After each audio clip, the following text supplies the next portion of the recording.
मंत्र पाठ। ओम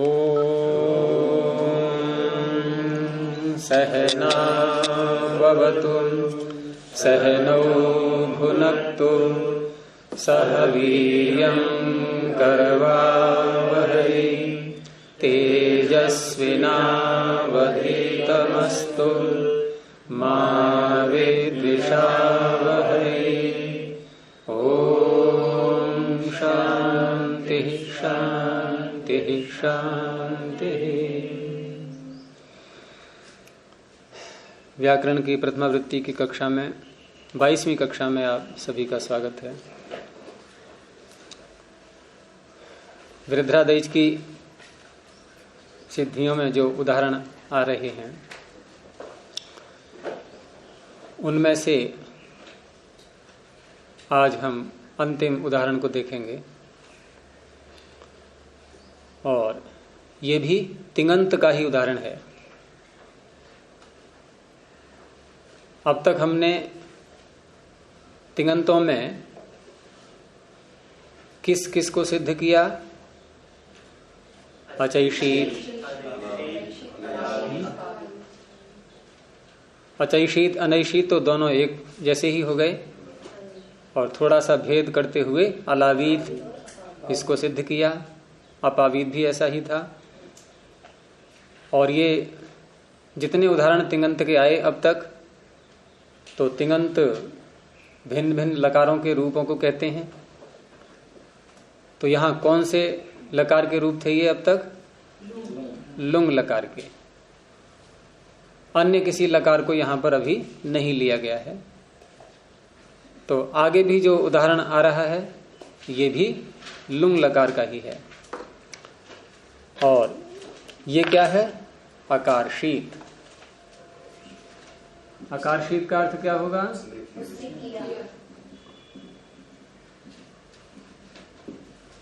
अकारशीत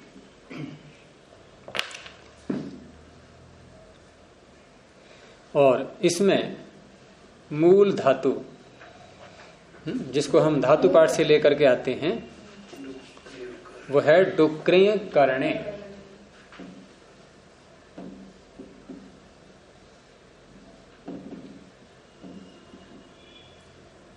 और धातु पाठ में ये शैली आपको पता लगी गई होगी कि पहले धातु आती है उसमें, उसके बाद उसका अर्थ है। और अर्थ जितने भी दिए हैं धातु पाठ में वो सब सप्तमी विभक्ति में आते हैं। जैसे यहाँ करणे, करण शब्द का सप्तमी का रूप। तो वैसे पढ़ने की शैली होती है कि प्रायः जब धातु का अर्थ देते हैं वो तो किसी अन्य धातु से कोई भाववाचक शब्द बना करके और उसमें सप्तमी लाते हैं। जैसे भू सत्तायाम, तो भू का अर्थ सत्ता किया लेकिन सत्ता तो भू से नहीं बना, वो अस धातु से बना है। ऐसे ही एध वृद्धौ, तो एध धातु का अर्थ वृद्धि किया लेकिन वृद्धि शब्द एध धातु से नहीं बना, वो वृद्ध धातु से बना है। लेकिन कुछ धातुएं ऐसी हैं कि जिनका अन्य किसी धातु से अर्थ करने में वो तात्पर्य नहीं निकल पाता, तो उन धातुओं का अर्थ पाणिनि ने उसी धातु से भाववाचक शब्द बना करके दिया। जैसे ये आपके सामने है डुक्रे करणे। अब करण शब्द बनाया इन्होंने, तो करण शब्द भी स्वयं इसी धातु से बनेगा।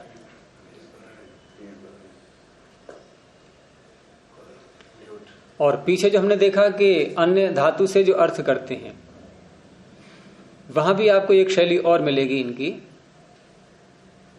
कि जैसे भू को लिया हमने तो भू सत्तायाम, सत्ता अर्थ लिया। और सत्ता शब्द किससे बताया मैंने अभी? किससे बना? अस धातु से। अब हमें भू का अर्थ जानना हो तो हम किस धातु के पास जाएंगे? अस के पास जाएंगे नहीं। जैसे एध वृद्धौ, तो एध का अर्थ जानना हुआ तो हम वृद्धौ, वृद्धि जिस धातु से बना है उसका अर्थ देखेंगे कि क्या है। और वही कहेंगे हम, यही इसका एध का भी अर्थ है। तो भू का अर्थ जानने के लिए सत्ता शब्द बोल तो दिया, लेकिन हमें सत्ता का अर्थ न पता हो तो जिस धातु से बना है वहां पहुंचे, अस धातु के पास पहुंचे। अब अस का अर्थ देखा क्या है, तो अस का अर्थ क्या किया है, अस भुवि।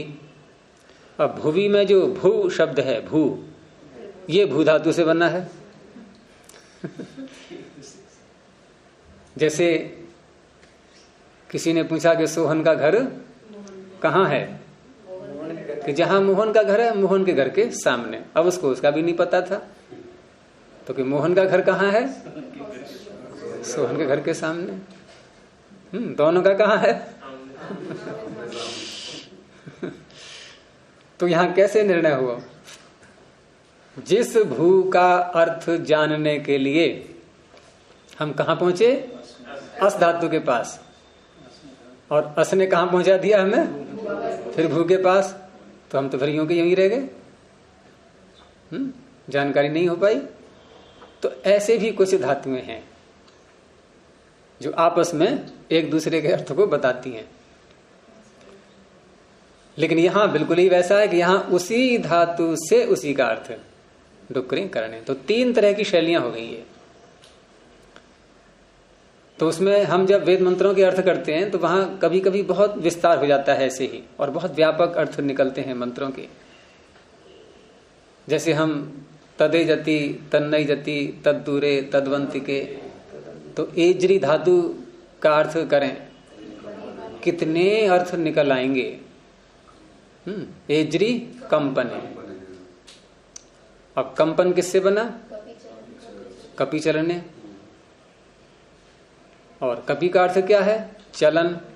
अब चलन किससे बना, चल धातु से। अब चल के पास पहुंचे, फिर उसका अर्थ देखा, फिर उसके पास पहुंचे, तो एक बहुत बड़ी श्रृंखला बन जाती है। और वो श्रृंखला, वो सारे अर्थ उस ए जाति के आ जाएंगे। तो ऐसे मंत्रों के अर्थ किए जाते हैं। चलिए अब इधर आते हैं। तो डुक्कनी करने, अब शैली क्या है हमारी कि पहले हम धातु पाठ से किसी शब्द को पकड़ते हैं और उसका फिर नाम रखते हैं। आप कहेंगे धातु पाठ, तो पहले से ही नाम है धातु पाठ, धातुओं का पाठ। तो धातु तो पहले बोल दिया, वो ठीक है, व्यवहार में धातु पाठ कह दिया हमने, लेकिन वो धातु पाठ हमने धातु संज्ञा करके ही बोला है, अर्थात धातु संज्ञा की जाती है। तो भुवादयो धातवः। इसके बाद क्या करते हैं, फिर धातुओं में से जो अनुबंध है उनको हटाते हैं। तो अनुबंध हटाने के सूत्र एक ही स्थान पर हैं सब। इत संज्ञा वाले सूत्र कितने हैं संख्या में, 8 हैं। उसमें इत संज्ञा करने वाले कितने हैं, 8 में इत संज्ञा करने वाले कितने हैं? अरे एक लोप करने वाला है, एक लोप करने वाला है, तस्य लोप। तो इत संज्ञा करने वाले कितने रह गए? फिर देखो एक बार,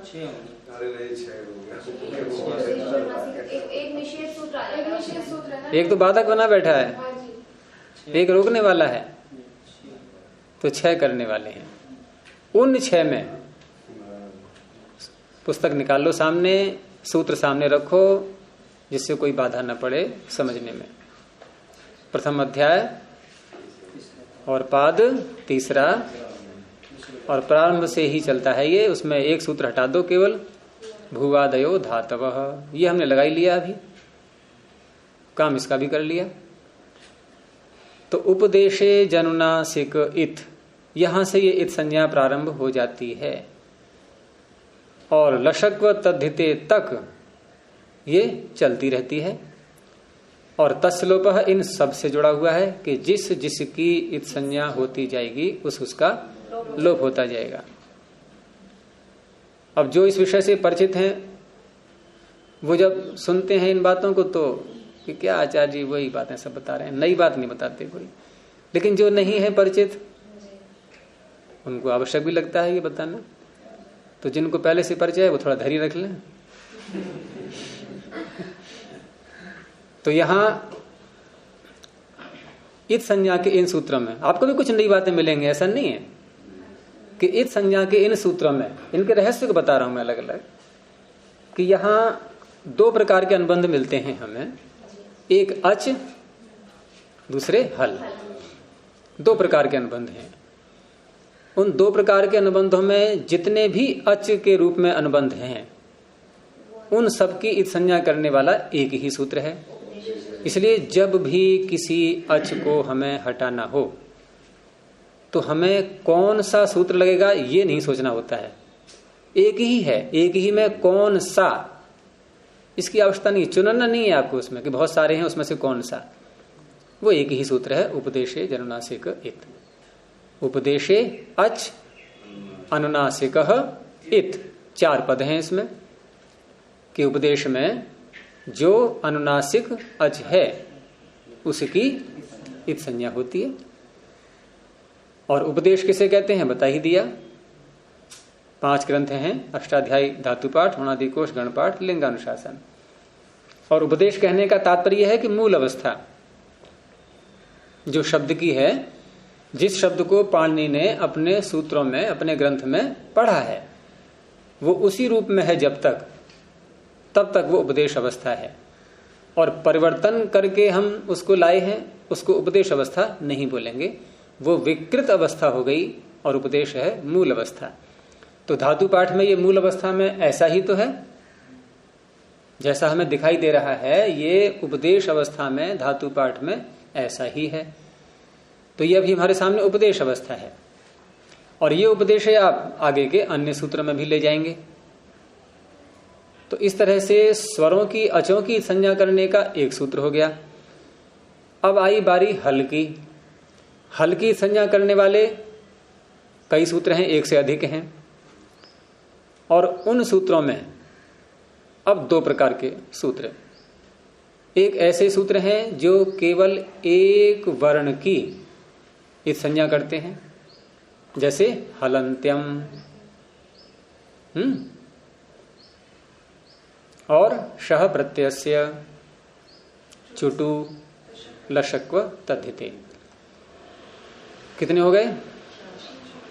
ये 4 सूत्र। ये 4 सूत्र ऐसे हैं जो एक वर्ण की अर्थात हल की, व्यंजन की इस संज्ञा करते हैं। लेकिन 4 क्यों बनाए गए? फिर एक से ही काम चल जाता। तो इसमें भी भेद आ गया फिर कि एक सूत्र इनमें ऐसा है जो अंत में विद्यमान हल की इस संज्ञा करता है, हलंत्यम। अब इसका तात्पर्य हुआ कि अन्य कोई भी सूत्र इनमें ऐसा नहीं आएगा जो अंतिम हल की इस संज्ञा करने वाला हो। एक से ही काम चल गया।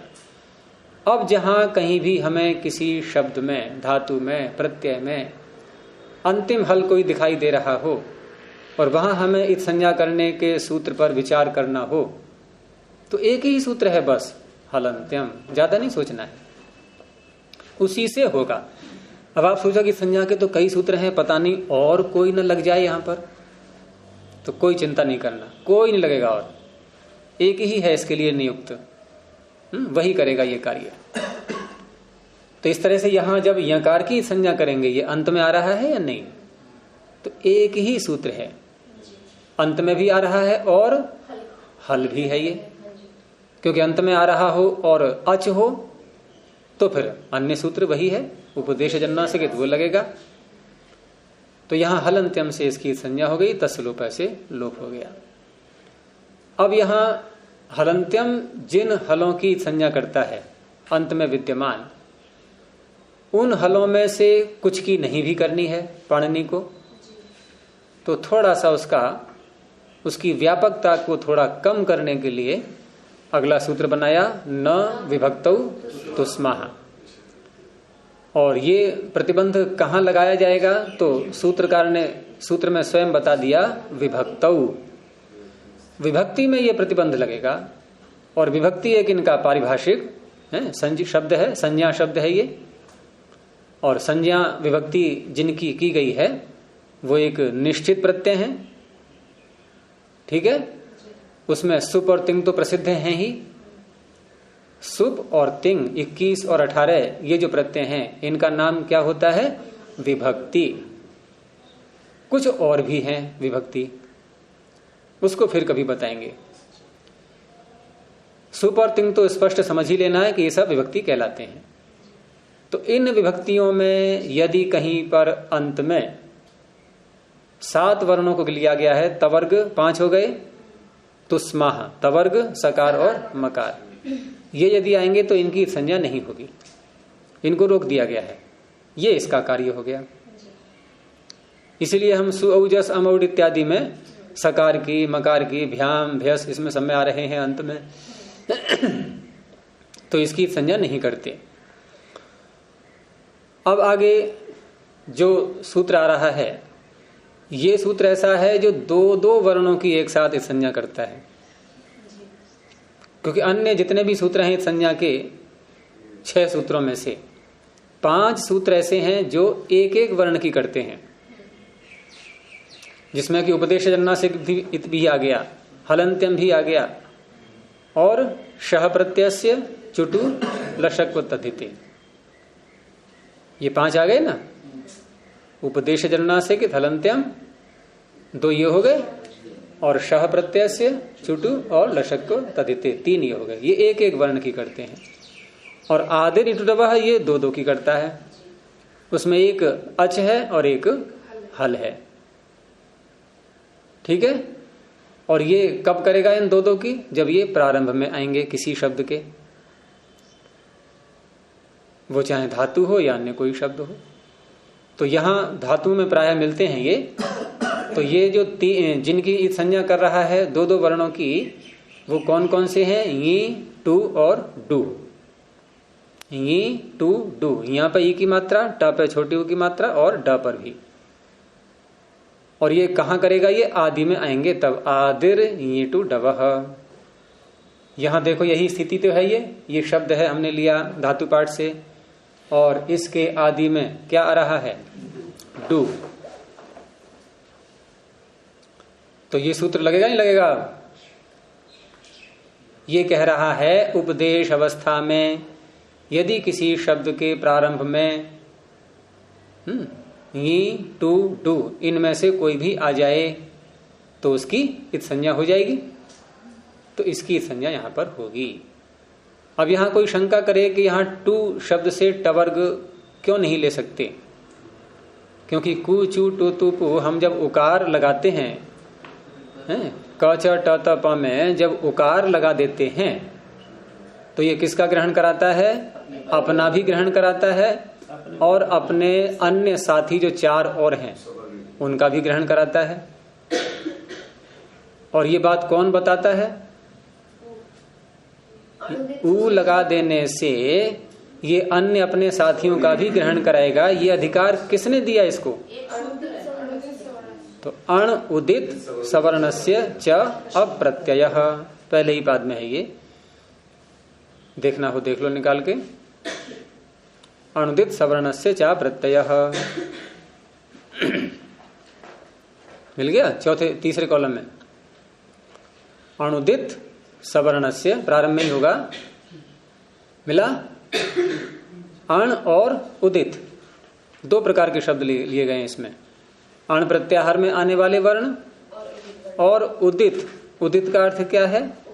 उत इत यस्य, उकार इत संज्ञक है जिसका, बहुव्रीहि समास। उत में तकार लगा दिया है इसलिए ह्रस्व उकार ही लिया जाएगा। तो इसमें कु, चू, टू, तू, पू इनमें जो उकार लगाया गया है ये भी अनुबंध है, इसकी भी इत संज्ञा होगी। और इत संज्ञा होने के बाद अब ये अपने साथियों का ग्रहण करा पाएगा। तो यहां पर भी आदिर ई टू डवह, इसमें टू आ गया, तो टू में ऊ को अनुबंध मान करके इसको उदित मान करके हम टवर्ग क्यों न ले लें? क्यों नहीं लिया टवर्ग? आपका उत्तर है कि चुटू सूत्र अलग से आ रहा है और वहां टू में टवर्ग आ गया, इसलिए आदिर इंटू टवह में टू से टवर्ग नहीं लेंगे। परंतु चुटू सूत्र में प्रत्यय की अनुवृत्ति आ रही है। अर्थात वो टवर्ग आदि में तो हो, लेकिन प्रत्यय का होना चाहिए, वो सीमित है। और यहां पर हम प्रत्यय का नहीं है जो, हम उसको ले लेंगे तो दोनों सूत्र चरितार्थ हो जाएंगे। प्रश्न फिर वही रह गया कि टू से टवर्ग क्यों नहीं लिया। तो टू से टवर्ग यदि ले लेंगे, कोई जरूरत नहीं पड़ता। आपका उत्तर है कि टू से यदि टवर्ग ले लेंगे तो डू के कहने की आवश्यकता नहीं होगी। तो डू के कहने की आवश्यकता इसलिए हो जाएगी कि डू में हम डकार और उकार दोनों की संज्ञा करेंगे, और टू से ले लेंगे टवर्ग, कोई बाधा नहीं।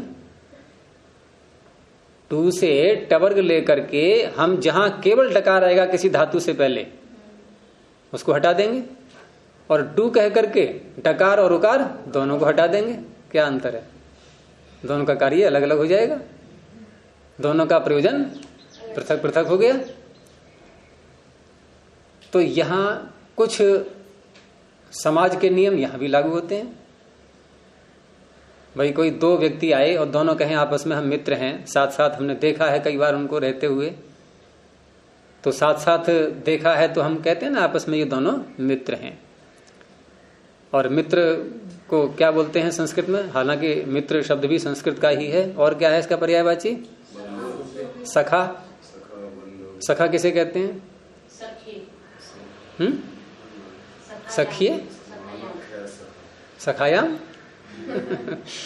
सखा कहते हैं समान ख्याति है जिनकी, समान विचार हैं जिनके, समान स्वभाव हैं जिनके, वो सखा होते हैं। तो सखा प्रायः जो होते हैं वो पास पास होते हैं। जीवात्मा परमात्मा सखा है नहीं आपस में, द्वा सुपर्णा सविजा सखाया। क्यों है सखा? ये समान ख्याति है, वो भी चेतन है, ये भी चेतन है, वो भी निराकार है, ये भी निराकार है, तो सखा हो गई ये। और निकटता इतनी है कि इनसे अधिक निकटता किसी और की है नहीं। तो मित्र प्रायः निकट ही रहते हैं। कई बार बहुत दिनों से मिलना नहीं होता है तो याद आती है नहीं मित्र की। अब यहां आदिर ईटू डबह, ये टू और डू पास पास में है कि नहीं? पास पास में है, तो मित्र हो गए, दोनों में समान ख्याति है। तो समानता क्या देखेंगे कि जैसे डकार में उ अनुबंध के रूप में यहां लेकर के और दोनों वर्णों की संज्ञा की जा रही है, वैसा ही स्वरूप टू का भी आएगा। तो टू में भी ऐसे ही हम यहां उकार अलग से न लेकर के ट और उ दोनों को एक साथ हटाना है। ऐसा नहीं है कि टू में उ अनुबंध मान करके इसको उदित बना लें। जैसे डू को हम उदित नहीं कहेंगे ऐसे ही टू को भी। और फिर इधर भी यहीं बैठा हुआ है ये, तो इस तरह से हम अन्यों के साथ देख करके इसको भी उसी श्रेणी में ले आएंगे। इस तरह से इसका उत्तर होता है ये। तो यहां हमने डू की संज्ञा कर दी, ये भी हट जाएगा। अब जो आगे सूत्र अन्य रह गए हैं, जहां शह प्रत्यय से प्रारंभ होता है ये, तो शह प्रत्यय से इसको अलग बनाया पाणिनि ने, और ये आदि की अनुवृत्ति आगे तीनों सूत्रों में जानी है। आगे के सूत्र जितने भी हैं तीनों, ये प्रारंभ वाले वर्ण की संज्ञा करते हैं। हलंत्यम अंतिम वर्ण की करता है। तो प्रारंभ वाले वर्णों को भी न तीन अलग अलग सूत्रों से कहना पड़ा है, तो कुछ तो अंतर आएगा। तो शह प्रत्यय से ये जो सूत्र है ये प्रत्यय के आदि में पकड़ेगा इसको, शकार के लिए। प्रत्यय के आदि में यदि कहीं शकार आ रहा है तो उसकी संज्ञा, ये अलग विषय बन गया। आगे जो वर्ग वाले सूत्र हैं, जैसे चवर्ग और टवर्ग, क्योंकि श कोई वर्ग नहीं था तो उसको अलग से बना दिया है। यद्यपि मिला के पढ़ सकते थे यहां पर, लेकिन थोड़ा सा भेद दिखा दिया कि ये दोनों वर्ग वाले हैं और शकार कोई वर्ग तो है नहीं, तो चवर्ग टवर्ग अलग से ले लिए। अब कहें कि अगर वर्ग वाले एक ही साथ लेने थे तो कवर्ग भी इसी में ले आते, उसको अलग से पढ़ा है। लशक को तजते में कवर्ग आ रहा है तो वो अलग से इसलिए पढ़ा है कि वहां अतद्धिते साथ में एक शर्त और लग गई है और वो शर्त चुटू में नहीं लगेगी, तो कोई ना कोई अंतर तो आपको सब जगह मिलेगा ही। नहीं तो पाणिनि इतने बुद्धिमान होते हुए ऐसे निरर्थक सूत्रों की रचना नहीं करते। चलें आगे। अब तो आप जो कह रहे थे आज, इसलिए मैंने दोहरा दिया यजदेव जी, ये आप बता रहे थे ना, इसीलिए मैंने सारी भूमिका बनाई है। तो इस संज्ञा वाला प्रकरण ये आज दोबारा हो गया, एक बार पहले कर लिया था वैसे, ये आप नहीं थे उस समय। तो अब रह गया क्री। अब धातु तो नाम है ही इसका, तो आपको ये तो अब अधिकार मिल ही गया है, अनुमति मिल गई है कि आप धातु के अधिकार में कोई भी सूत्र ला सकते हैं प्रत्यय करने के लिए। तो उसी शैली चलेंगे अब, जैसे अचयी शीत में हुआ था।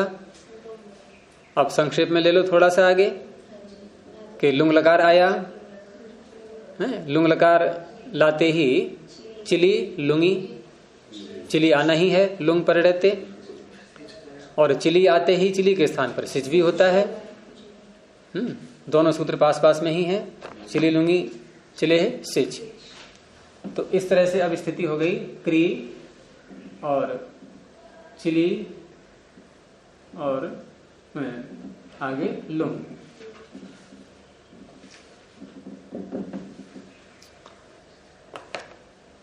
अब इतना करने के बाद लुंग लकार परे रहते, जैसे चिली लुंगी ने चिली किया। एक बात और ध्यान रखनी होती है इन सिद्धियों में कि जो सूत्र लकार का नाम लेकर के कोई कार्य करते हैं, तो उस सूत्र का कार्य हम लकार के स्थान पर तिप तस्जी आदि लाने से पहले ही करेंगे। उसको क्या कहा मैंने? जो सूत्र लकार का नाम लेकर के कि ये लकार परे रहते ऐसा होगा, तो वो लकार का स्वरूप सामने दिखाई देते रहना चाहिए, और उसको तभी लगा देते हैं। तो यहां लुंग लकार का नाम दो सूत्रों ने लिया। एक तो चिली लुंग ने लिया था, तो चिली लुंग ने लिया तो हम लुंग लकार रहते रहते ही चिली कर लिया हमने सिच के स्थान पर, वो चिली कर लिया अलग से प्रत्यय। और इसी लुंग लकार के रहते रहते अट आगम भी होता है, तो लुंग लंग लरिंक्षु अट उदात्तः। सूत्र देख लिया करो एक बार, अगर स्मृति में रखना है सदा, तुरंत खोल करके। अब बार बार तो इनके पते नहीं बताए जाएंगे ऐसे। तो अटागम भी हो गया, और अट है टित, तो टित होने से ये आद्यंतो टकितो, क्योंकि अंग संज्ञा भी यहां हो चुकी है, ध्यान रखना है। ये अट आगम अंग संज्ञा करके ही लाते हैं। तो यस्मात् प्रत्यय विधेश तदादि प्रत्ययंगम से अंग संज्ञा भी इसकी हो चुकी है, और अंग संज्ञा के बाद अटागम हो गया। तो अट टित है, टित होने से आद्यंतो टकितो से आदि में आ जाएगा। तो और क्री और आगे चिली, चिली के स्थान में कर लिया सिच।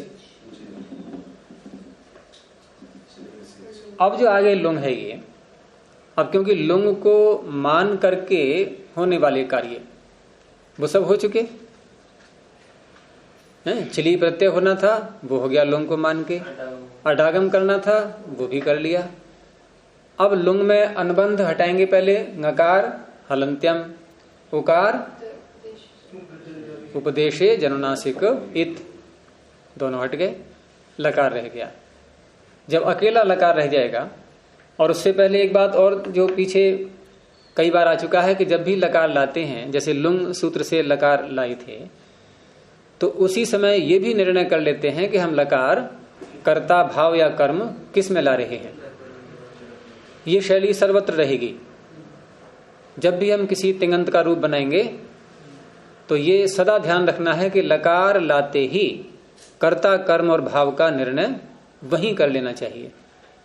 यद्यपि सूत्र एक ही है तीनों बातों के लिए, लेकिन सूत्र एक होने पर भी हमें यह पता होना चाहिए कि हम किस में लकार को लाए हैं, क्योंकि उसी के आधार पर आगे होने वाले कार्य हैं। आत्मनिपद के प्रत्यय आना, परस्मी पद के प्रत्यय आना, ये सब निर्णय उसी के आधार पर होना है, तो वो पता पहले होना चाहिए। तो यहां हम किस में लाए हैं लकार? कर्ता में। तो अब लकार के स्थान पर लस्य सूत्र के अधिकार में तिप तस जी आदि 18 प्रत्यय आ गए।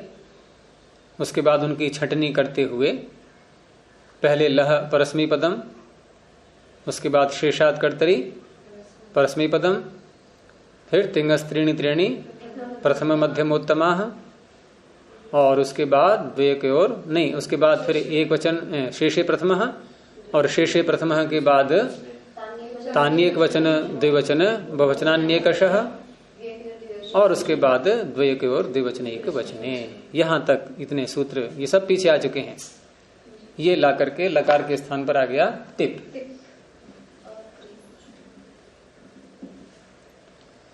अब इनमें अनुबंध, टिप में पकार अनुबंध, ये हलंत्यम से गया। सिच में चकार अनुबंध, ये हलंत्यम से गया। और सिच में इकार भी है, ये अनुनासिक है, तो इसकी भी संज्ञा हो जाएगी उपदेशे जनुनासिक। तो रह गया केवल सकार। अब आगे सिच प्रत्यय का नाम, ये कौन से अध्याय से लिया हमने सिच प्रत्यय? तीसरे अध्याय से। और तीसरे अध्याय के प्रत्ययों का दो नामों में से एक नाम अवश्य होता है, तिंक्षित सार्वधातुकम और आर्ध धातुकम शेषः। तो कौन सा नाम होगा इसका? आर्ध धातुक।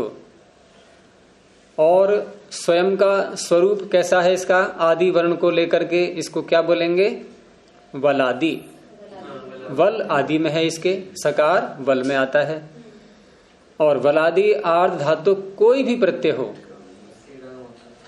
तो उसको इड आगम करने का जो सूत्र है, आर्ध धातु कस्येट वलादे है, 7वें अध्याय में देख लो निकाल करके उसको। आर्ध धातु कस्येट वलादे है, 7वें अध्याय के दूसरे पाद में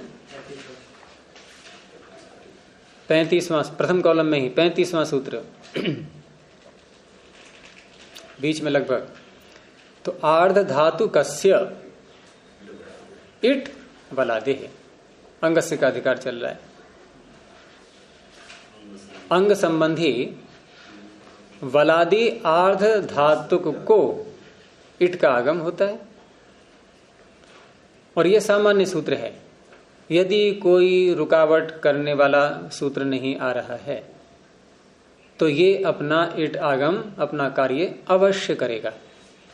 कोई रोक नहीं सकता इसको, किसी अन्य कारण से हम नहीं रोक पाएंगे, सूत्र के द्वारा ही रोक सकते हैं इसको। अब रोकने वाले सूत्र कहाँ हैं? ये रोकने वाले जो सूत्र हैं ये कहाँ हैं?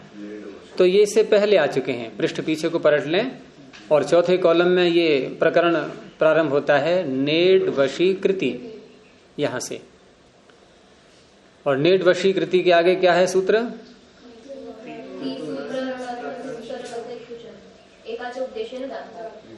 एक सूत्र और आगे, एकाच उपदेशे अनुदात्तात्। ये बहुत व्यापक सूत्र है। व्यापक सूत्र उसको बोलते हैं जो बहुत स्थानों पर अपना कार्य करता है। और कुछ होते हैं एक देशी सूत्र। व्यापक का उल्टा क्या होता है? एक देशी। वो एक ही स्थान पर कार्य करेंगे। और एक हम इसकी श्रेणी और बना लें व्यापक और एक देशी के बीच में, तो क्या शब्द बोला जाए?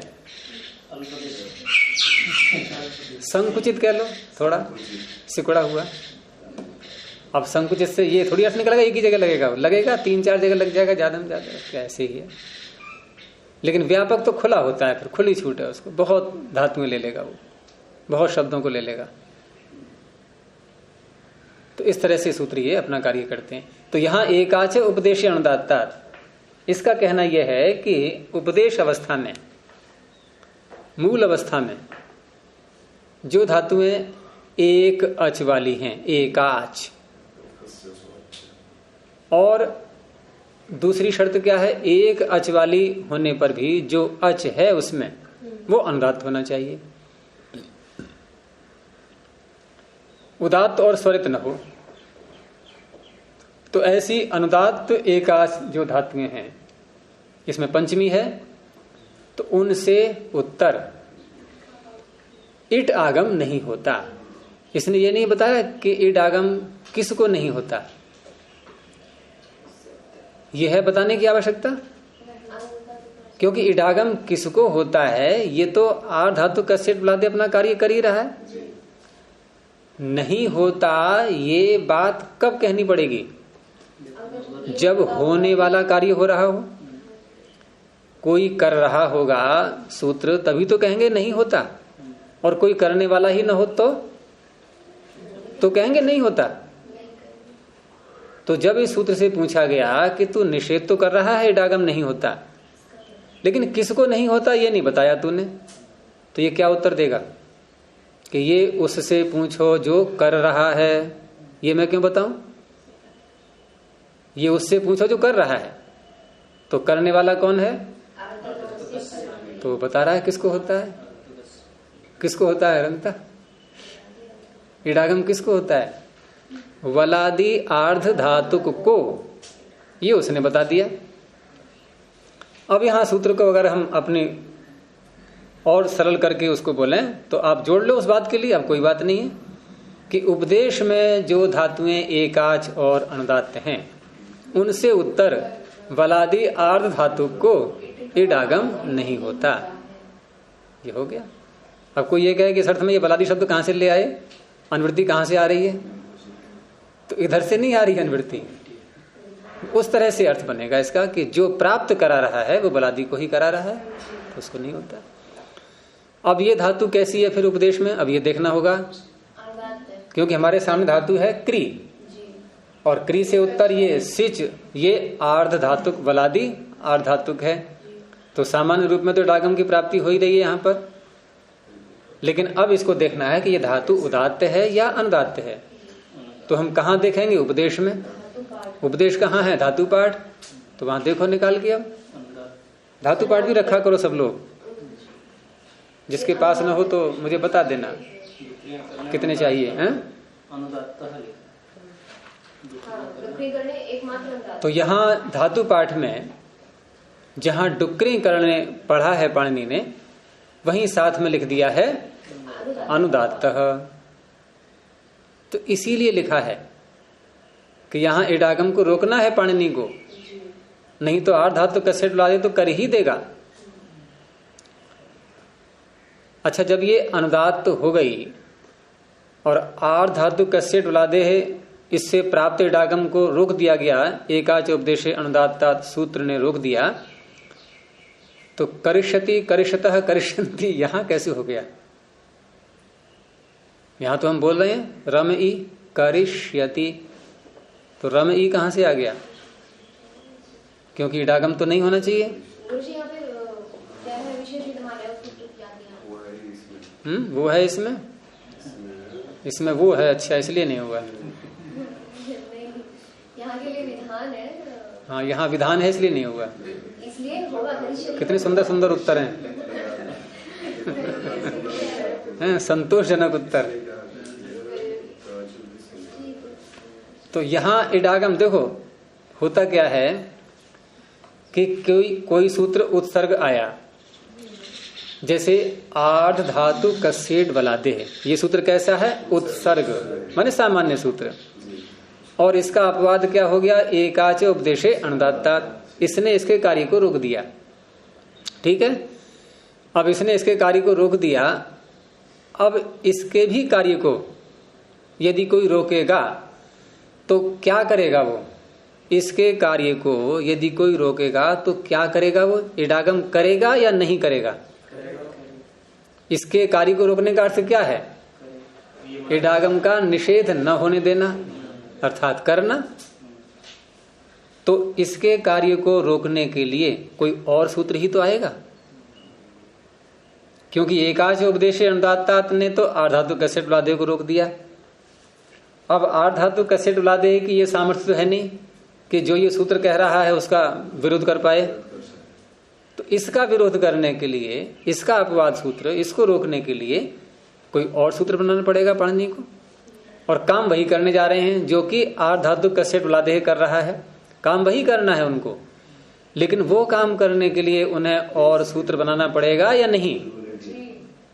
तो वो सूत्र बना दिया गया है रिद्धनोः स्ये, कि स्या प्रत्यय जब आगे आए, करिष्यति में स्या प्रत्यय है नहीं है, स्या प्रत्यय जब आगे आता है तो ऋकारांत धातुएं और हन धातु इनको इडागम हो जाता है।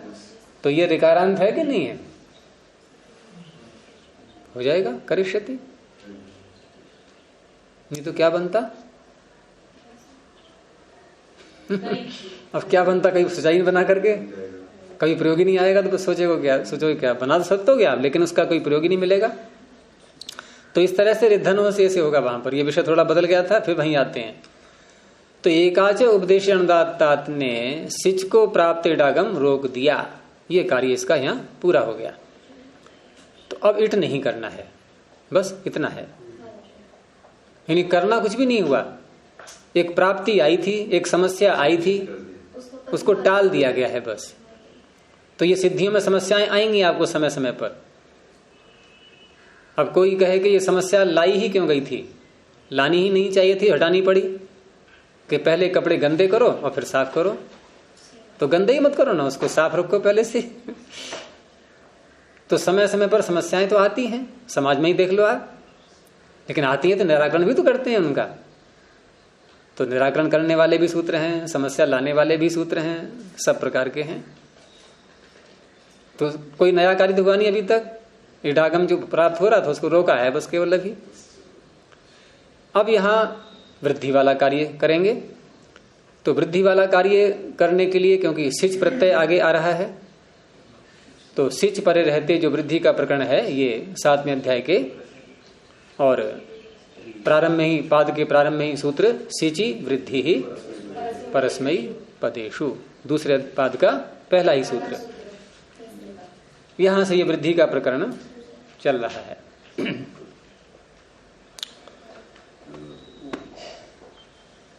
और सूत्र बहुत सरल है, ये केवल अंगस्य का अधिकार चल रहा है। अंगस्य वृद्धिर्भवति परस्मै पदेषु सिचि परतः। परस्मै पद परे होना चाहिए आगे और इधर सिच होना चाहिए। तो उसके परे रहते जो भी अंग है उसको वृद्धि होती है। और ये कल काफी विस्तार से हो गया था ये।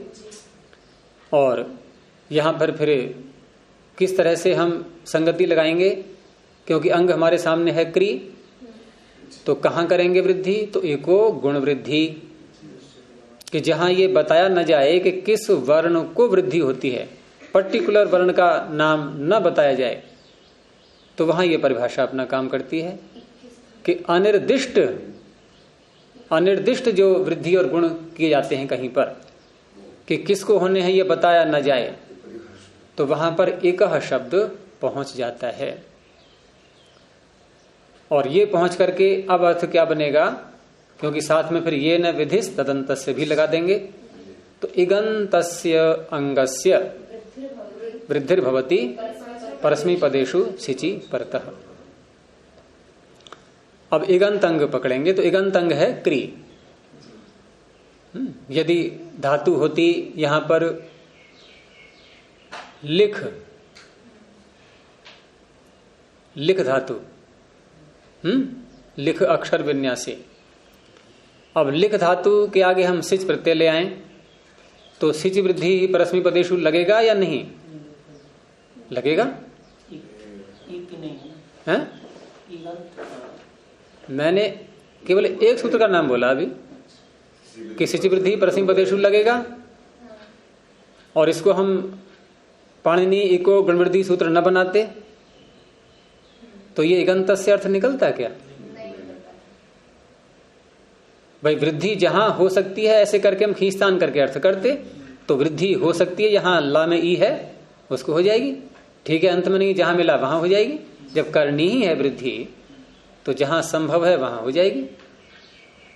तो इसलिए इको गुण वृद्धि ये नियम कर देता है कि यदि जो सूत्र ऐसे आ रहे हैं जहां बताया न जाए वृद्धि किसको होती है, तो इगंत शब्द को जोड़ करके वहां अर्थ करेंगे। तो इगंतस्य अंगस्य वृद्धिर्भवति ये हो गया, और अलोन्त्यस्य लगा करके अब अंतिम वर्ण के स्थान पर यहां री को वृद्धि करेंगे। अब तो री को वृद्धि यहां करना है। अब री को वृद्धि करना है, वृद्धि किसे कहते हैं? आ आई औ, ये तीन आ गए। अब तीन उम्मीदवार आ गए, करना है एक को। फिर वही लगाया सूत्र स्थानेन्तरतमः, स्थान मिलाया माथा पच्ची की। री का स्थान क्या है?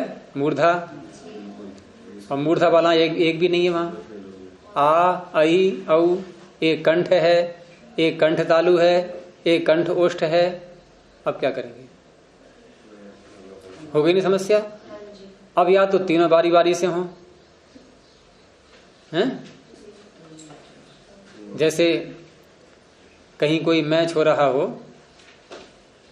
और कुछ बच्चों को प्रवेश नहीं मिल पाया, हाउसफुल हो गया। अब बाउंड्री बनी हुई है स्टेडियम की, अब देखना उनको भी है। 5 बच्चे हैं मान लीजिए, अब बेचारे चाह रहे हैं हम भी कैसे देखें। तो उन्होंने एक उपाय निकाला कि एक खड़ा हो गया बाउंड्री के पास में बाहर को, दूसरा उसके कंधे पर चढ़ गया, फिर तीसरा चढ़ा, फिर चौथा चढ़ा, फिर 5वां चढ़ा, और 5वें को मैच दिखाई देने लगा। अब 5वें को मैच दिखाई देने लगा तो एक नियम भी तो बनाएंगे वो बच्चे आपस में कि 5 मिनट तू देख ले, अब तू आ जा नीचे को और खड़ा हो जा लाइन में। अब दूसरे की बारी आएगी और होते होते 5 देखेंगे बारी बारी से, है ना।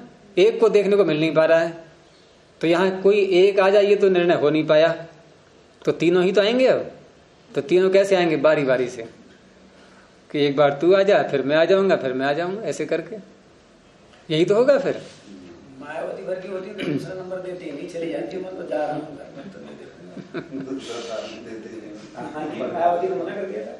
तो यहां पर भी ऐसे ही निर्णय अब करना है। तो अब क्योंकि ऐसे तो हो नहीं पाएगा, तीनों अशुद्ध शब्द बनने लगेंगे, और पाणिनि यहां अशुद्ध शब्दों की रचना करने नहीं बैठे हैं। तो उन्होंने फिर एक नियम बनाया कि जब कभी भी वृद्धि या गुण जिनको किए जा रहे हैं, उनमें से यदि कहीं पर री आ जाए, कभी वृद्धि करना हो या गुण करना हो और स्थानीय बन जाए री, तो री को गुण करते समय या वृद्धि करते समय, अर्थात अण प्रत्याहार का कोई भी अक्षर हम री के स्थान में ला रहे हों, तो उसके आगे रेफ और जोड़ लेते हैं। उसके आगे रेफ और जुड़ जाएगा। सूत्र पहले ही पाद में है, उरण रपरह, दूसरे कॉलम में उरण रपरह मिल गया 50 संख्या पर। उहु अण रपरह, उहु री का षष्ठी का एक वचन, री के स्थान में अण ये प्रत्याहार है, और ये कहां से कहां तक होगा?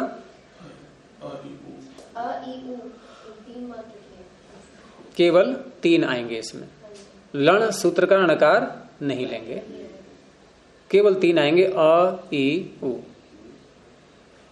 अब सूत्र का अर्थ बन गया कि री के स्थान में यदि कहीं पर अ ई उ ये आने लगे, इनकी प्राप्ति होने लगे, तो इनके आगे रेफ और जोड़ लेना, र परह, परे इसके रेफ और आ जाएगा। अब यहां जो री के स्थान में वृद्धि हम कर रहे हैं, और वृद्धि के 3 वर्ण हैं आ आई औ, इन तीनों में हम ये देखेंगे, क्योंकि स्थान तो किसी का मिल नहीं रहा री से, तो हम ये देखेंगे इन तीनों में कि अण प्रत्याहार का कौन सा वर्ण है। तो कौन सा वर्ण है इसमें अण प्रत्याहार का, सुकामा जी? आ आई औ। हाँ, आ इसमें अण प्रत्याहार का है, आकार, लेकिन उस प्रत्याहार में तो अ है केवल, आई उण में आ कहां है? सूत्र अ ई उण ऐसे है कि आ ई उण ऐसे है, तो कहाँ आया ये आ अण प्रत्याहार में? आपने कहा अण में है अमित, तो सूत्र ही है यहाँ पहले ही पाद में, तीसरे कॉलम का पहला सूत्र अण उदित, कुछ देर पहले लगाया भी था इसको, तीसरे कॉलम में प्रारंभ में अण उदित सवर्णस्य च अप्रत्ययः, अण प्रत्याहार में आने वाले वर्ण।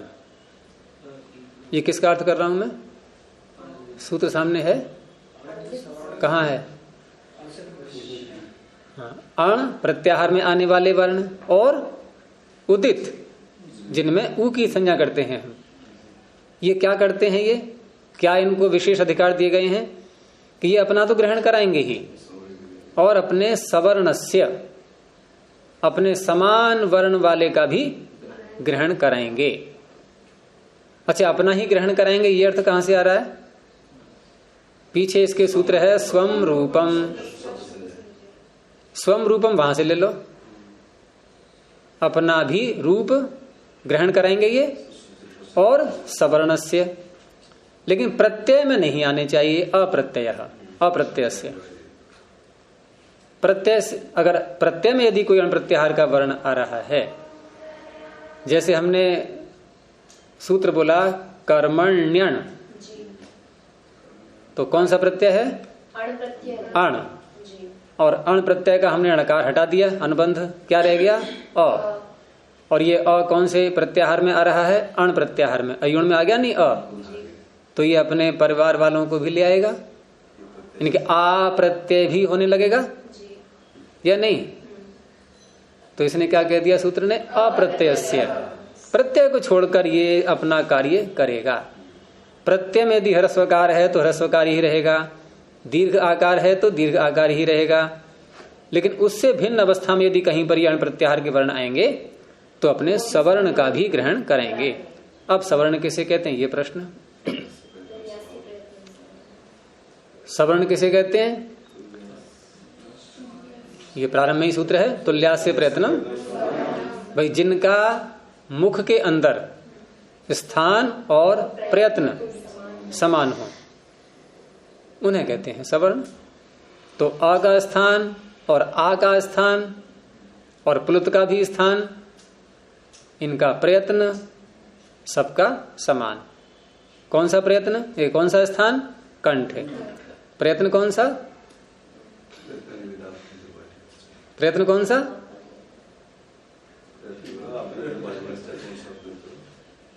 आप पूछ रहे हैं कि बता रहे हैं? बता रहे हैं तो पहले बताएंगे, हम इससे पूछ रहे हैं तो हमें बता नहीं रहा है। विवृत, विवृत करना स्वरा, वर्ण उच्चारण शिक्षा, स्वरों के विवृत प्रयत्न।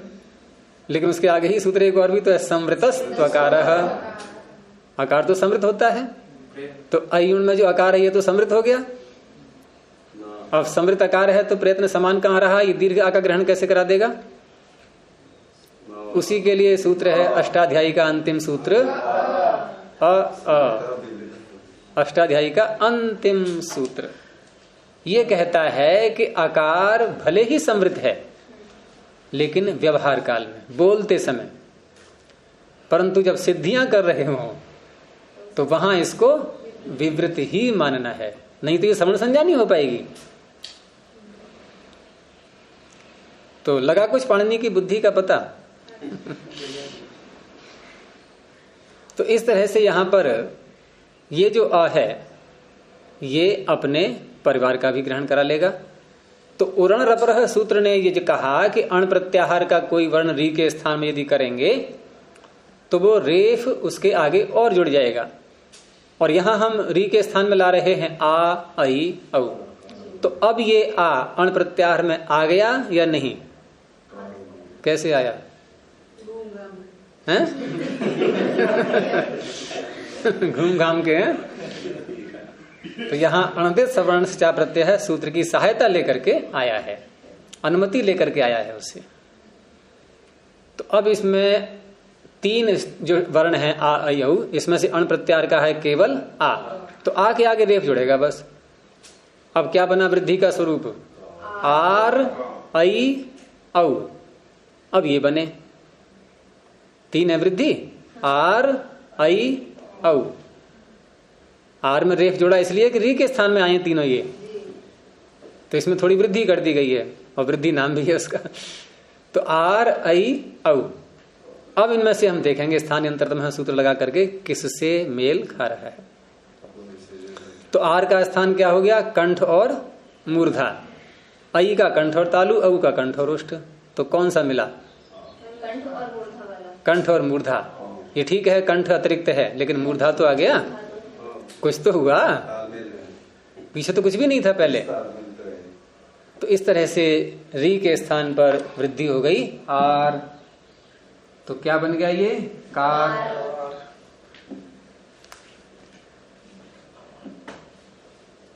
क्या हो जाता है इसमें?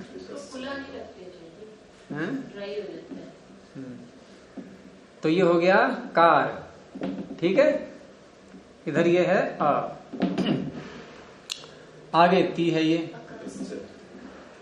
अब थोड़ा कार्य और कर लो आगे। एक तो ती में से इकार हटाना है, सूत्र कौन सा है? इतश्च।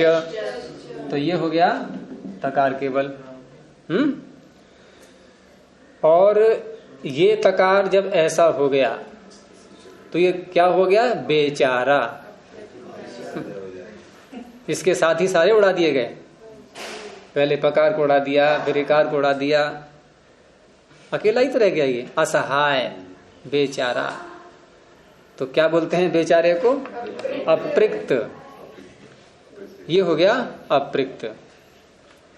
और सार्वधातुक भी है, तो अपृक्त संज्ञा कौन करता है? अपृक्त एकाल प्रत्यय। और सार्वधातुक संज्ञा भी है इसकी, तिंशित सार्वधातुकम।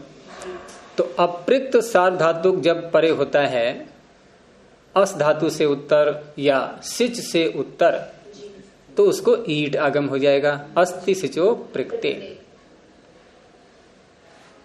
ये सब पीछे आ चुके हैं सारे सूत्र, पीछे का अगर पक्का है तो इसमें कोई बाधा नहीं पड़ेगी।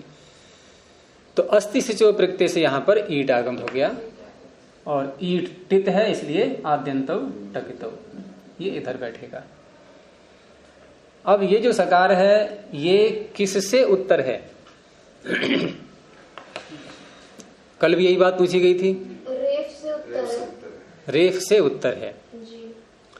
और रेफ इण प्रत्याहार में, इण अभी हम बात कर रहे थे अण की, तो इण प्रत्याहार में रेफ आता है कि नहीं रमिता? इण प्रत्याहार में रेफ आ रहा है या नहीं? क्योंकि अण प्रत्याहार लिया था हमने पूर्व णकार से, और इण प्रत्याहार लेंगे पर णकार से, लण सूत्र के णकार से लेंगे उसको। तो वहां रेफ भी आ गया, ह या व रट रेफ आ गया। तो ये जो सकार है ये इण प्रत्याहार से उत्तर है, और प्रत्यय का सकार या आदेश का सकार बोल दो, दोनों का है ये। तो सूत्र लग जाएगा 8वें अध्याय का आदेश प्रत्ययो हो। 8वें अध्याय के तीसरे पाद का चौथे कॉलम में नीचे की ओर 59 संख्या पर आदेश प्रत्ययो हो, इसमें अनुवृत्ति आ रही है इणको हो। कल इसको बहुत विस्तार से बता दिया था मैंने अर्थ। इणको आ रहा है, अपदांत से मूर्धन्य से मूर्धन्य आ रहा है, सहे साढ़ सह, यहां से सह आ रहा है। इस तरह से अर्थ बन जाएगा कि इण और कवर्ग से उत्तर, आदेश और प्रत्यय के सकार के स्थान में मूर्धन्य आदेश हो जाता है। तो मूर्धन्य हो गया और ये बन गया श। अब जोड़ो इसको, बन गया पूरा? नहीं, यहां तक पहुंच गए। अकारशी इति सिद्धम। ठीक ऐसे ही अब जितनी भी ऋकारांत धातुएं हैं, जितनी भी से तात्पर्य मेरा अनुदात भी साथ में जोड़ लेना। जितनी भी अनुदात्त ऋकारांत धातुएं हैं उन सब के रूप ऐसे ही बनेंगे। तो एक रूप बना करके हम कितने रूप सीख जाते हैं आप कल्पना नहीं कर सकते। तो ऐसे ही ह्री धातु से ह्री हरणे अहर्षित, उसने हरण किया। अब इसमें इस सूत्र को समाप्ति कर लें, फिर आज थोड़ा सा और रह गया उसको भी ले लेते हैं। एक उदाहरण और है इसमें, अपाठित। अपाठित में क्या है कि यहां पर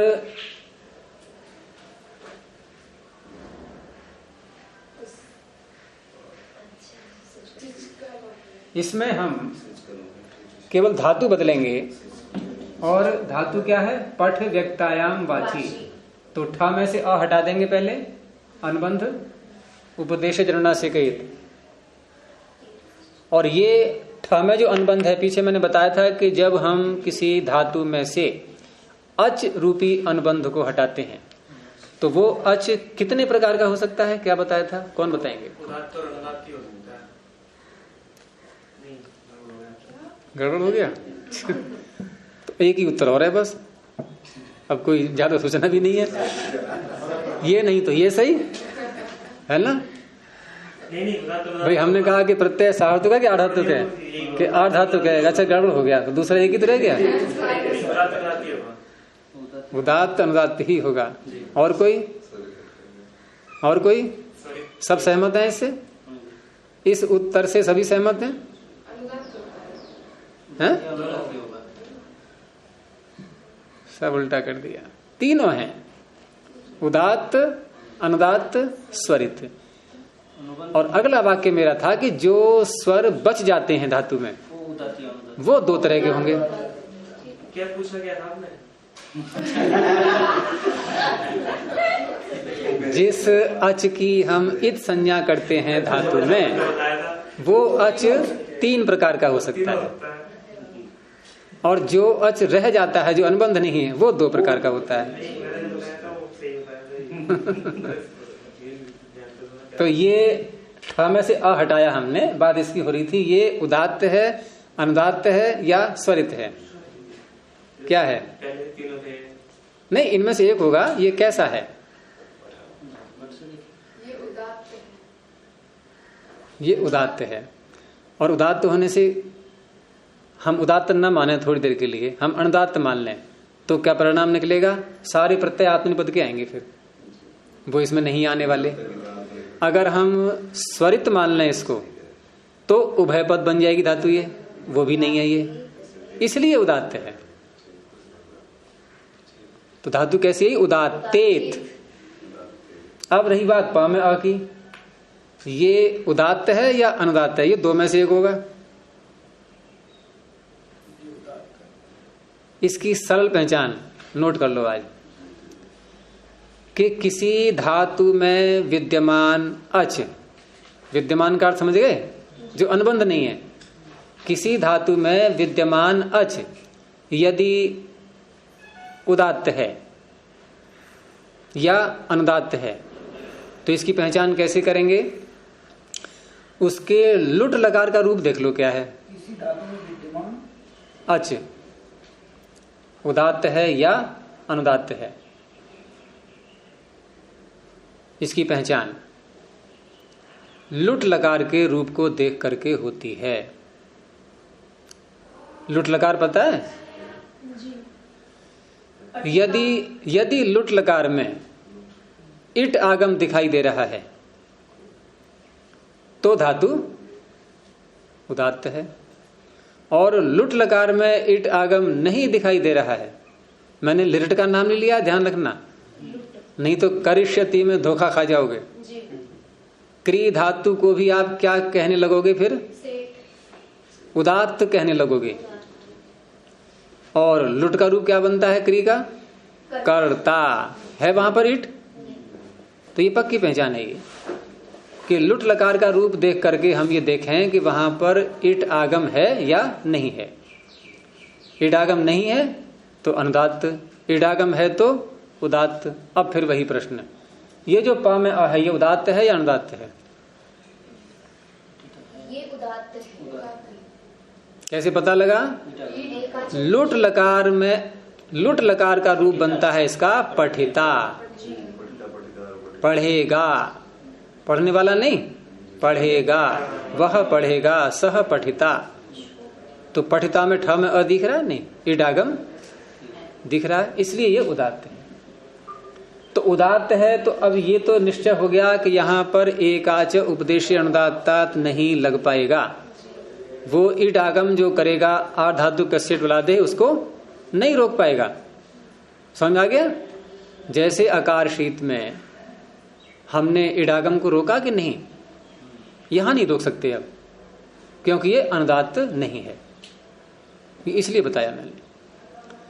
तो इसलिए अब सिच को इडागम भी होगा, आर्ध धातु कस्येट वलादे, ये ई यहां पर आ जाएगा टित होने से आदि में। यहां तक हो गया। और ये पठ ये है ही, आ पठ ई सिच तिप, ठीक है। अब रही बात वृद्धि की। सिच वृद्धि ही परस्मयी पदेशु, क्या अर्थ किया था हमने इसका? परिभाषाएं लगा करके सब, फिर दोबारा अर्थ।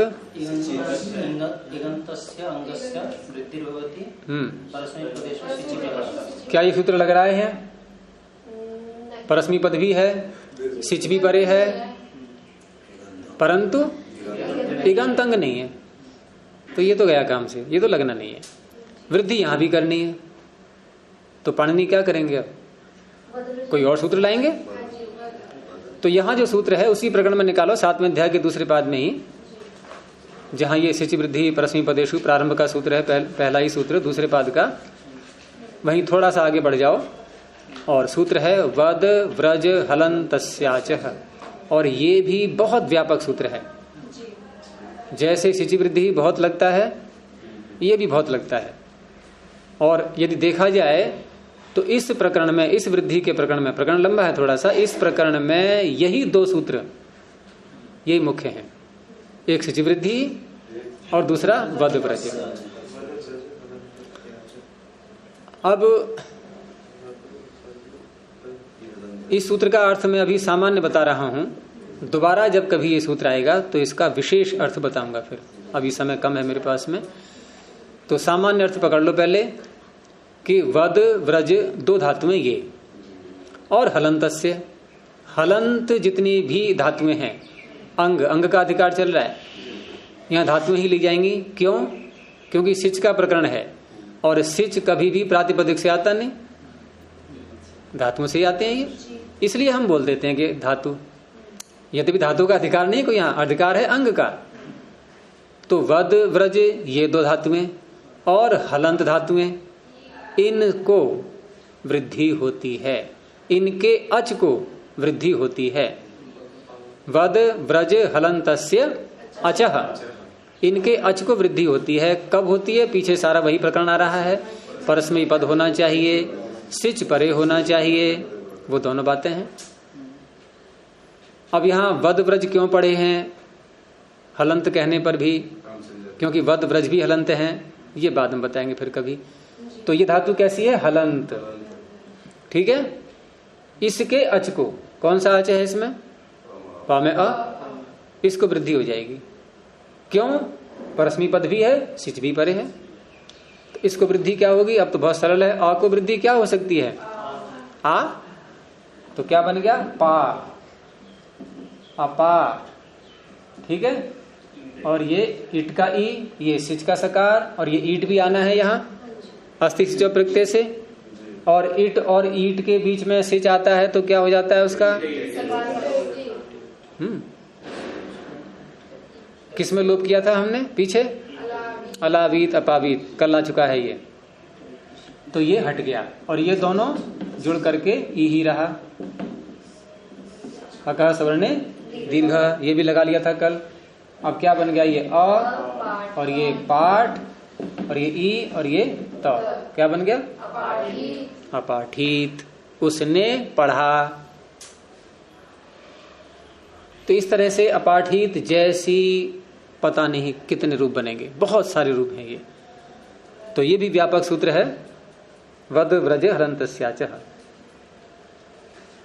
नहीं गलत हो गया इसमें, इसमें वाद्य तस्याचा न लगा करके उसी के पास में सूत्र है अतो हलादे लघु, इसको लगाना है। और इसका अर्थ भी बहुत सरल है, हलादे है अतः। धातु कैसी हो, अभी बात कर रहे थे हम हलंत की, और इसमें शब्द क्या है, हलादि। हल आदि में है जिसके, ये पठ में हल आदि में है। कौन सा हल है यहां संदेश, पकार हल में आ गया। तो हलादि धातु के लघु आकार को, इसमें आकार कैसा है, लघु। किसे कहते हैं लघु, ह्रस्वम लघु, ह्रस्व को लघु कहते हैं। इसको वृद्धि हो जाएगी, अतो हलादे लघु। ठीक है, तो ये आज वृद्धादि सूत्र पूरा हुआ है। और इन सभी उदाहरणों में एक बार ये अवश्य आया है, वृद्धि किसे कहते हैं, जहां जब ये बात आती है तो इसने अपनी भूमिका निभाई है वहां पर। और इन उदाहरणों के समान अन्य बहुत से उदाहरण बन जाएंगे ऐसे ही। अब इसके आगे अगला सूत्र कल को चलेगा, अदें गुण। प्रणव ध्वनि।